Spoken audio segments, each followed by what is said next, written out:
Nitungha ang Commission on Audit (CONCOA) sa kabalaka bahin sa sobra-sobra nga job orders ng mga casual workers nga gihire sa lokal nga panggamhanan sa Jansan nga nasuta nga unaccounted for ato sa baguhay nga pag-audit. Nakahatag matud pa kini og dako nga pagduda sa ilang pagpanarbaho ingon man ang suhulan nga gihimo ngadto kanila. Sa 2024 audit report niini, gibutyag sa COA nga sa 3,296 ka personnel nga na-hire sa job order casual basis, 2,526 lang ang na-verify atol sa validation period. Nagpakita nga ang nahibilin nga 770 ka mga personnel dili validated. Lakip kini sa 27 ka trabahante gikan sa City Mayor's Office, 46 sa Local School Board, 66 sa Integrated Barangay Affairs Division, 115 sa City Vice Mayor's Office ug 192 ka personnel nga na-assign ubos sa Peace and Order Program, Local Task Force ug uban pa. Gihisgutan usab sa State Auditor ang dakong pagtaas sa mga galastuhon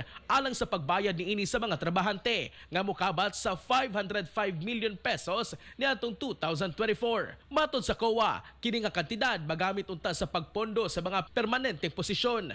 Alayo niini, nagpagawas og executive order si Mayor Lorelie Pacquiao aron mapaligon ang pagbantay og documentation sa attendance sa mga JO o casual workers. Pinaagi sa individual pass kung time adjustment slip, travel orders o leave forms aron mahanay ang attendance samtang anaa sa working hours. Sa pagkakaroon wala pa'y official statement ang Office of the City Mayor bahin sa maong issue. Mga katropa, laban sa ulo, giubo o gisipon, kinahanglan na og food supplement aron malikayan ang mga sakit.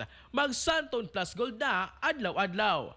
Alang sa nakiusang Pilipino para sa Pilipinas, kini si katropang Philip Olegario, ex-FM News.